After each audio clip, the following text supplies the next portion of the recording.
Hey guys, welcome to Wordsworth Academy. Today I'll be covering up speaking module and which is obviously one of the easiest modules, but उसको बहुत ही बड़ा पहाड़ बना दिया जाता है कि भाई हमसे बोला नहीं जाता, हमने कभी बोला नहीं है पहले.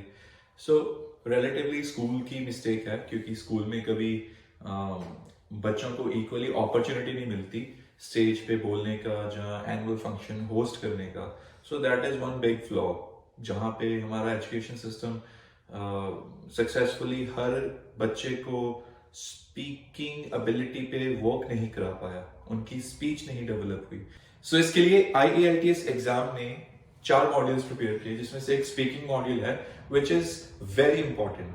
व्हाई? क्योंकि आप बाहर जाओगे, you have to speak, you have to communicate. So it's an essential module. So the way I will teach you, उसमें क्या है कि आप एग्जाम क्लियर करने के बाद भी उतना लेवल सस्टेन कर पाओगे और आपकी लर्निंग कैपेसिटी ग्रो होगी सुनकर.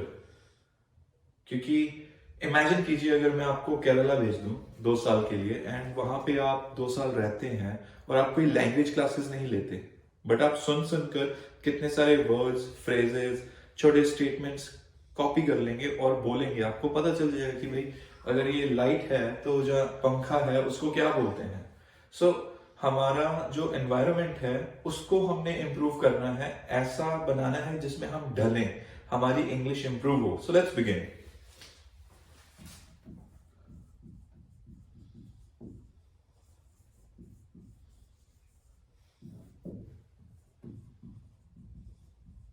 ट्वेंटी मिनट्स का एग्जाम स्लॉट बुक होता है. 20 minutes. Okay. Now average test time which is considered is 12 to 14 minutes. कई बच्चे 10 मिनट में बाहर आ जाते हैं, कई बच्चे पूरा 20 मिनट लगा के बाहर आते हैं और एवरेज यही कंसिडर किया जाता है. Now regardless time you should be able to perform. हमारा गोल रहेगा परफॉर्मेंस, क्योंकि हमने परफॉर्मेंस ओरिएंटेड रह के ही प्रैक्टिस करनी है. अगर आप के माइंड में कुछ होगा कि मैं क्रैम कर लूं, जहां मैंने सिर्फ एग्जाम टाइम ही बोलना है, तो आप नहीं कर पाओगे क्लियर ये मॉड्यूल इजीली. आपको बहुत स्ट्रगल फील होगा. ठीक है. Now let's move ahead. I will be explaining 4 parameters.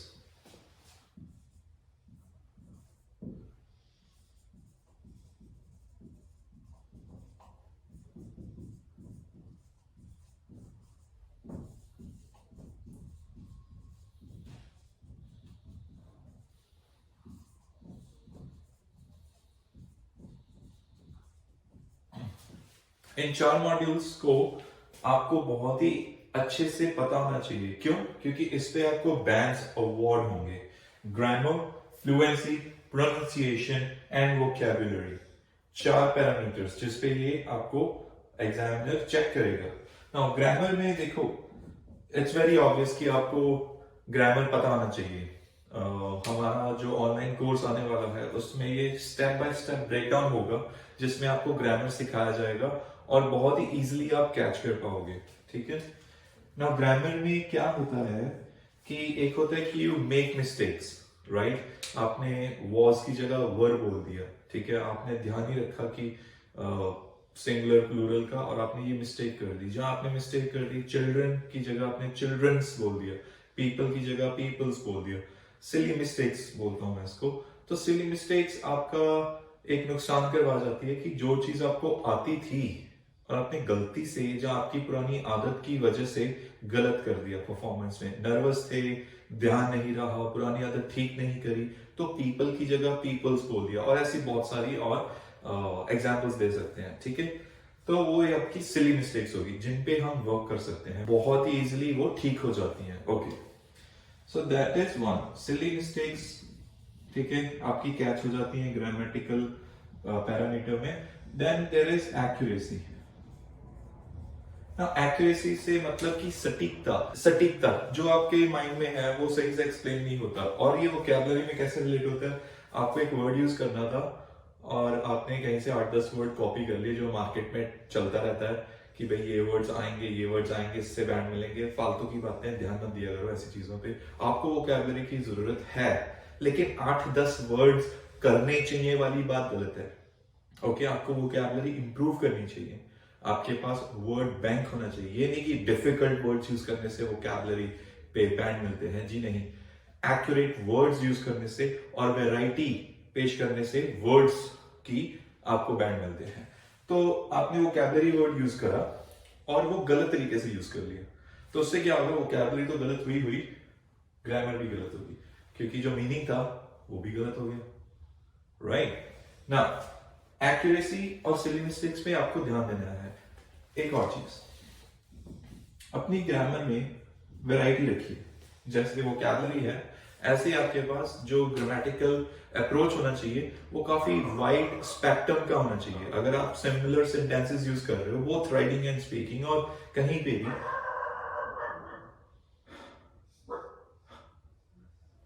आप ग्रामेटिकल,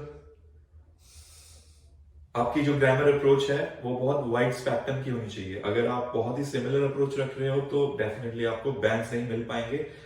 ऐसा नहीं है कि बैंड्स नहीं मिलेंगे, कम मिलेंगे, जहां जितने आपका गोल है, जहां ज्यादा चाहते हो वो अचीव नहीं कर पाओगे।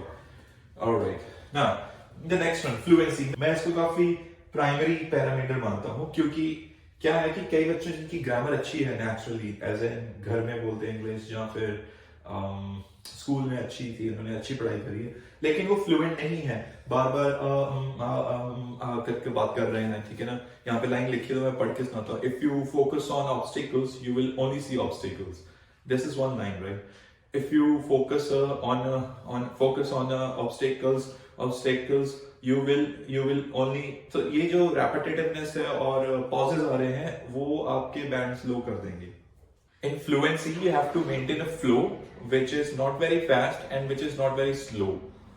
Right now the speed I'm talking at is understandable, इसको आप समझ सकते हो। अगर मैं बहुत तेज बोलूँ तो आपको समझ ही नहीं आएगा, करेक्ट। अगर मैं बहुत ही धीरे बोल रहा हूं तो बोरिंग हो जाएगा। तो एग्जामिनर को भी ये चीजें इफेक्ट करती हैं। You have to maintain a proper flow. बार बार रिपीट करोगे चीजों को तो इरिटेट होता है अगला लिसनर जो होता है, कोई भी हो। सो ये एक नेचुरल चीज है जिसपे आपको काम करना चाहिए, और इसके लिए काफी अच्छी टेक्निक्स है हमारे पास। इन लेस देन 1 मंथ अगर आप जेन्युइनली सिंसियरली इतना टाइम देके उसको प्रैक्टिस करोगे, 15-20 दिनों में बहुत ज्यादा फर्क आ जाता है। नॉन इंग्लिश स्पीकर का भी, जी हाँ, नॉन इंग्लिश स्पीकर का भी, जो सिर्फ रीड कर पाए वो अपनी फ्लुएंसी इंप्रूव कर लेगा। Believe me, magics do happen. Okay, so fluency में रिपीट नहीं करना, नहीं करना, ये सारे रेड फ्लैग्स हैं। आज जैसे कि एंड, बट, लाइक, ये कॉमन चीजें हैं जो मैं काफी नोटिस करता हूँ हमारे स्टूडेंट्स में। Like I was going to the end, ये नहीं करने का, ओके, ये नहीं करना। Mumbai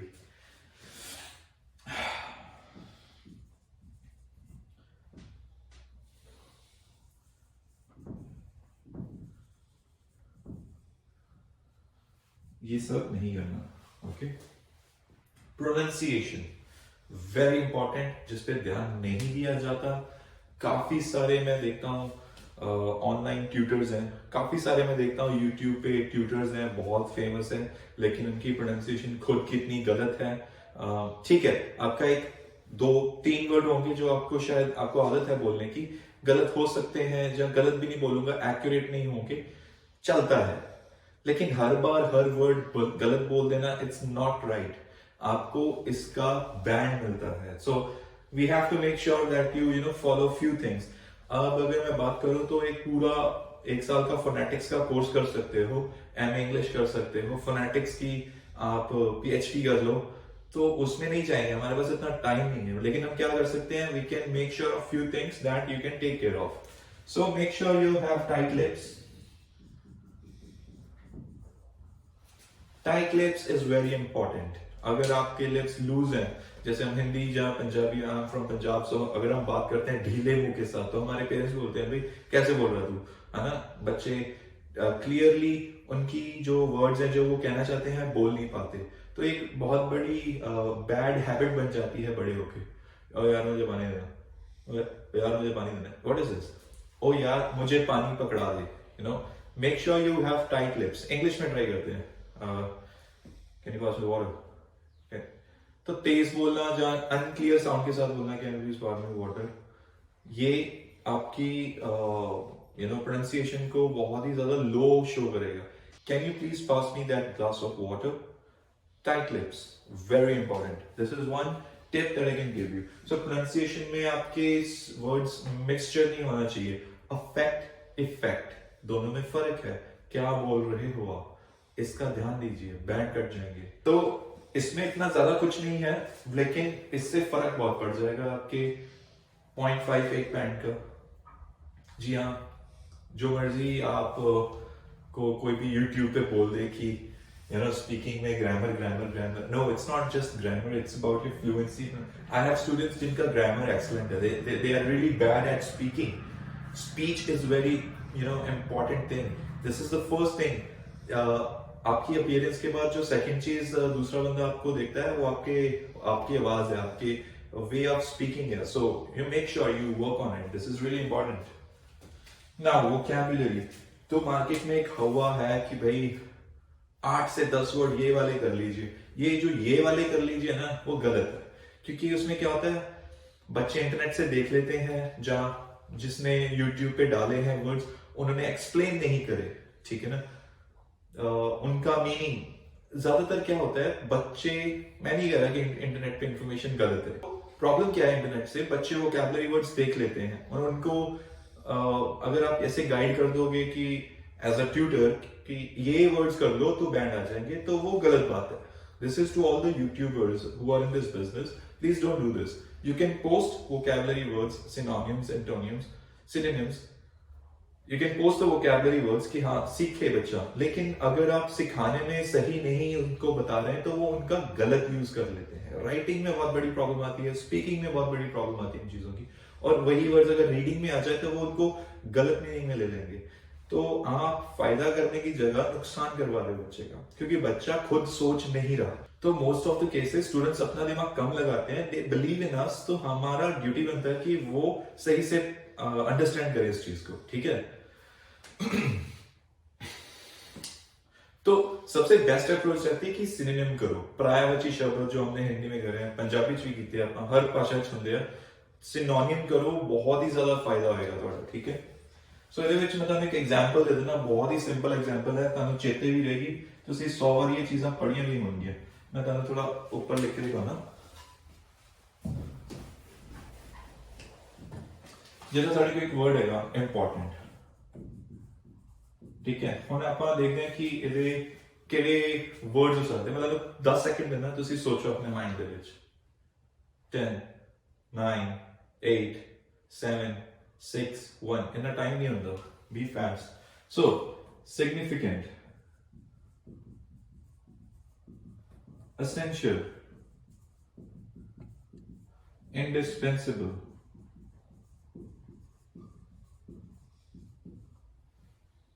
necessary, vital, crucial.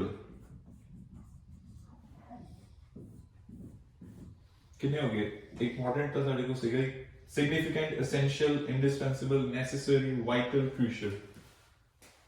और अगर थोड़े माइंड में है, well done. Okay. Now imagine करो कि ਤੁਸੀਂ ਬਾਰ-ਬਾਰ ਇੱਕੋ ਹੀ ਵਰਡ ਯੂਜ਼ ਕਰ ਰਹੇ ਆ, ਕਿਊ ਕਾਰਡ ਜਾਂ ਫਾਲੋਅਪਸ ਬੋਲ ਰਹੇ ਹੋ. ਸਪੈਸ਼ਲੀ ਉੱਥੇ ਵੋਕੈਬਲਰੀ ਦਾ ਟੈਸਟ ਹੁੰਦੀ ਹੈ ਫਾਲੋਅਪਸ ਦੇ ਵਿੱਚ. ਜਿਹੜਾ ਮਰਜ਼ੀ ਤੁਹਾਨੂੰ ਜੋ ਮਰਜ਼ੀ ਕਹਿ ਦੇਵੇ, ਵੋਕੈਬਲਰੀ ਤੁਹਾਡੀ ਸਭ ਤੋਂ ਜ਼ਿਆਦਾ ਚੈੱਕ ਹੋਣੀ ਹੈ ਫਾਲੋਅਪਸ ਪਾਰਟ 3 ਦੇ ਵਿੱਚ. Trust me. This is a fact, okay? Now, we have how many words? 1, 2, 3, 4, 5, 6, 7, and words are बहुत सारे होंगे. So ये सारे words common है. I think indispensable ना common नहीं हैगा, but ਹੁੰਦਾ ਕੀ ਹੈ, देखो vocabulary ਨੂੰ understand ਕਰੋ.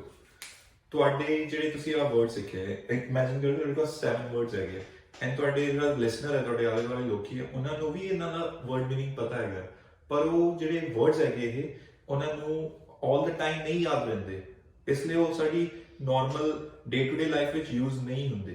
vocabulary doesn't mean कि भाई एक special मौका आएगा मैं उस मौके पे आ वाले rich vocabulary words use करूंगा. no, गलत. ਤੁਸੀਂ ਜਦੋਂ यूज करने हैं ਤੁਹਾਡੇ ਲਈ words common ही ਰਹਿਣਗੇ, ਕੋਈ ਇਹਦਾ ਤੁਹਾਡੇ ਲਈ ਐਦਾਂ ਨਹੀਂ ਹੋਏਗਾ. ਤੁਹਾਡੇ ਲਈ ਕੀ ਹੁੰਦਾ ਕਿ ਮੈਂ ਬਹੁਤ accurate word use ਕੀਤਾ ਆਪਣੀ ਚੀਜ਼ ਨੂੰ explain ਕਰਨ ਲਈ, ਦੂਸਰੇ ਲੋਕੀ ਸੁਣਨਗੇ ਉਹ ਵਾਓ ਉਹਦਾ word ਹੀ ਨਹੀਂ ਸੁਣਿਆ. ਇਹ ਹੁੰਦਾ vocabulary ਦਾ effect. ਨਾਓ ਤੁਸੀਂ ਕੀ ਕਰਨਾ ਹੈ, ਤੁਸੀਂ ਇਹਨਾਂ ਨੂੰ ਆਪਣੀ ਡੇ ਟੂ ਡੇ ਲਾਈਫ ਦੇ ਵਿੱਚ ਕਾਮਨ ਬਣਾਉਣਾ ਹੈ ਆਪਣੇ ਵਾਸਤੇ, ਕਿ ਤੁਸੀਂ ਜਦੋਂ ਵੀ ਬੋਲੋ ਤਾਂ ਤੁਸੀਂ ਇਹ ਸੋਚੋ ਕਿ ਨਹੀਂ ਯਾਰ ਇੰਪੋਰਟੈਂਟ ਤਾਂ ਕਾਮਨ ਹੈਗਾ, ਮੈਂ ਰੋਜ਼ ਸਿਗਨੀਫੀਕੈਂਟ ਕਹੂੰਗਾ, ਸਿਗਨੀਫੀਕੈਂਟ ਕਹੂੰਗਾ ਰੋਜ਼, ਐਸੈਂਸ਼ੀਅਲ ਬੋਲੂੰਗਾ ਮੈਂ, ਕ੍ਰੂਸ਼ੀਅਲ ਬੋਲੂੰਗਾ। ਵਾਈਟਲ ਕਿੰਨਾ ਜ਼ਿਆਦਾ ਹੈਲਥ ਨਾਲ ਰਿਲੇਟਡ ਹੁੰਦਾ ਹੈ, ਤੁਸੀਂ ਹੈਲਥ ਆਰਟੀਕਲਸ ਪੜ੍ਹੋਗੇ ਵਾਈਟਲ ਵਰਡ ਯੂਜ਼ ਹੁੰਦਾ ਹੈ, ਠੀਕ ਹੈ। ਸਾਡੀਆਂ ਐਸੈਂਸ਼ੀਅਲ ਆਈਟਮਸ ਹੁੰਦੀਆਂ ਨੇ, ਪਰਸਨਲ ਬਿਲੋਂਗਿੰਗਸ ਜਿਹੜੀਆਂ ਆਪਾਂ ਨਾਲ ਰੱਖਦੇ ਹਾਂ, ਉਹ ਐਸੈਂਸ਼ੀਅਲ ਆਈਟਮਸ ਉੱਥੇ ਵਰਡ ਯੂਜ਼ ਹੁੰਦਾ। ਸਿਗਨੀਫੀਕੈਂਟ ਬਹੁਤ ਜ਼ਰੂਰੀ, ਕ੍ਰੂਸ਼ੀਅਲ ਬਹੁਤ ਜ਼ਰੂਰੀ, ਇੰਡਿਸਪੈਂਸੇਬਲ ਜਿਹਨੂੰ ਸੁੱਟ ਹੀ ਨਹੀਂ ਸਕਦੇ ਬਹੁਤ ਜ਼ਰੂਰੀ ਹੈ, ਇਹਨੂੰ ਆਪਾਂ ਨਿਕਾਲ ਨਹੀਂ ਸਕਦੇ। ਇੰਡਿਸਪੈਂਸੇਬਲ, ਨੈਸੈਸਰੀ, ਜ਼ਰੂਰੀ। ਵਰਡਸ ਦਾ ਇੱਕ ਇਫੈਕਟ ਹੁੰਦਾ ਹੈ, ਠੀਕ ਹੈ, ਉਹਨਾਂ ਨੂੰ ਤੁਸੀਂ ਪਾਰਟਿਕੂਲਰ ਸਟੇਟਮੈਂਟਸ ਵਿੱਚ ਯੂਜ਼ ਕਰਦੇ ਆ, ਉਹ ਬਿਊਟੀ ਬਣਾਉਂਦੇ ਆ ਤੁਹਾਡੇ ਮੀਨਿੰਗ ਦੀ ਜੋ ਤੁਸੀਂ ਕਹਿਣਾ ਚਾਹੁੰਦੇ ਆ। So make sure you follow vocabulary properly. So ਇਹਨਾਂ 4 ਪੈਰਾਮੀਟਰਸ ਵਿੱਚ ਫਲੂਐਂਸੀ ਐਂਡ ਪ੍ਰੋਨੰਸੀਏਸ਼ਨ ਦੇ ਵਿੱਚ ਤੁਸੀਂ ਇਹ ਜਿਹੜੇ 2 ਪੈਰਾਮੀਟਰਸ ਹੈਗੇ ਆ ਇਹਨਾਂ ਤੇ 100% ਸਕੋਰ ਕਰ ਸਕਦੇ ਆ। ਯੈਸ, ਦੇਖੋ ਗ੍ਰਾਮਰ ਤੁਸੀਂ 7 ਬੈਂਡ ਤੇ ਲਾਉਂਗੇ ਖੁਸ਼ ਹੋਵੋਗੇ, ਤੁਸੀਂ 8 ਵੀ ਲਾਉਂਗੇ ਖੁਸ਼ ਹੋਵੋਗੇ। ਲੈਂਦੇ 9 is very hard to achieve. ਮੈਂ ਤੁਹਾਨੂੰ ਰੀਅਲਿਸਟਿਕ ਗੱਲ ਦੱਸੂਗਾ, ਮੈਂ ਨਹੀਂ ਕਹੂੰਗਾ ਮੇਰਾ ਬੱਚਾ ਕੋਈ ਇੱਕ 9 ਬੈਂਡ ਲੈ ਗਿਆ ਤੇ ਮੈਂ ਕਹੂੰਗਾ ਵੀ ਸਾਰੇ ਲੈ ਸਕਦੇ, ਨਹੀਂ, ਉਹ ਪਹਿਲਾਂ ਤੋਂ ਅੱਛੇ ਸੀ, ਮੈਂ ਉਹਨਾਂ ਨੂੰ ਚੰਗੀ ਤਰ੍ਹਾਂ ਗਾਈਡ ਕੀਤਾ। ਸੋ ਅਗਰ ਤੁਸੀਂ 7 ਲੈ ਰਹੇ ਹੋ, there is a flaw in either grammar, either your fluency in one of the parameters or combination of both. And ਵੈਸੇ ਵੀ IDP ਨੇ IELTS ਪੈਰਾਮੀਟਰਸ ਨੂੰ ਐਕਸਪਲੇਨ ਕਰਕੇ ਦੱਸਿਆ ਹੋਇਆ ਹੈ ਕਿ ਕਿਸ ਲੈਵਲ ਤੇ ਤੁਸੀਂ ਕਿੱਦਾਂ ਦੀਆਂ ਚੀਜ਼ਾਂ ਬੋਲ ਰਹੇ ਹੋ, ਕਿ ਲੈਕ ਹੋ ਰਹੀਆਂ ਚੀਜ਼ਾਂ। ਸੋ ਇਹ ਆਬਵੀਅਸ ਚੀਜ਼ਾਂ ਹੈ, ਠੀਕ ਹੈ ਨਾ, ਲੇਕਿਨ ਮੈਂ ਤੁਹਾਨੂੰ ਦੱਸ ਰਿਹਾ ਕਿ ਆਹ ਦੋਨੋਂ 100% ਅਚੀਵੇਬਲ ਹੈਗੇ ਆ। ਕਿੱਦਾਂ? ਸਾਡੇ ਕੋਲ ਮੈਥਡਸ ਹੈ, ਮੈਂ ਅਗਲੀ ਵੀਡੀਓ ਵਿੱਚ ਐਕਸਪਲੇਨ ਕਰੂੰਗਾ, ਅੱਜ ਮੈਂ ਪੈਰਾਮੀਟਰਸ ਐਕਸਪਲੇਨ ਕਰ ਰਿਹਾ ਤੁਹਾਡੇ।